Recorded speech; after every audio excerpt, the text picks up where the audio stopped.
Today, the Salvation Army is celebrating the impact they bring to people in need. That's right. Tonight, the group is holding its annual National Advisory Board for Bridge to Hope.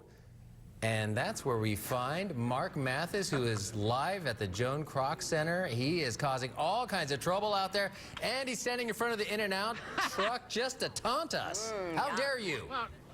Well, where else are you gonna stand? I mean, you got Leah's Lumpias over here. You got the Gringas over there. They're giving these folks a little taste of Southern California for the National Conference and Advisory Commission. And with me now, without further delay, is the National Commander, Merle Heatwole. Correct? That's correct. That is correct. Now, how does one become the National Commander of the Salvation Army? I hear you've worked at as many places as I have. Well, I have all over the central part of the country, and then 2 appointments outside of the country, one in London, one in Costa Rica, and then my wife and I have served as Salvation Army officers for over 41 years. Wow, 41 years. That's great, and even our parents were both Salvation Army officers, so we grew up in the Salvation Army, so it's really been a part of us our entire lives. Wow, and that's incredible. So you kind of, I'm not going to say carried on the family business, but you kind of did.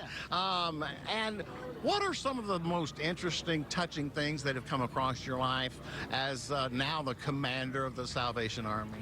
Well, the most important things are always when we see transformations in the lives of people.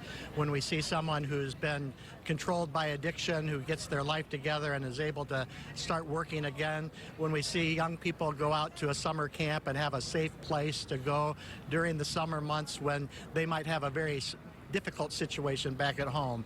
And those are just opportunities for us to really see the difference that having an opportunity to share God's love with people really makes. And you do it with such grace and such dignity and such love, and the people you have touched over the years has just got to be extraordinary. Have you ever spent time in Southern California? Have you ever been part of the Southern California Salvation Army? I've never been stationed here in Southern California. I've made several visits to California before. I've actually been to the San Diego Kroc Center before. Yeah. So I've experienced a lot of San Diego life, and in fact, 2 of my aunts lived, one in San Diego and one in Anaheim. So when I was younger, we would make family trips out to California to visit them. Well, yeah, you're in Virginia, right? I am. Y'all been getting rocked over the last couple of days. We have. We weren't sure we were going to make it out. At our house, we got about 8 inches of snow on Sunday, and then a couple of inches of sleet that went on top of that.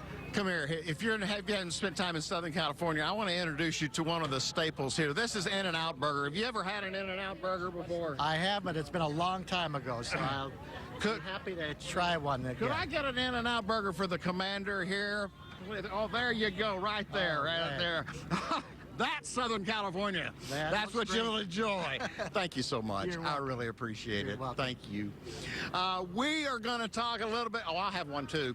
Talk a little bit about the weather coming up in the next hit. In the meantime, I'm going to enjoy a little In-N-Out. Let's go back to Tony and Therese.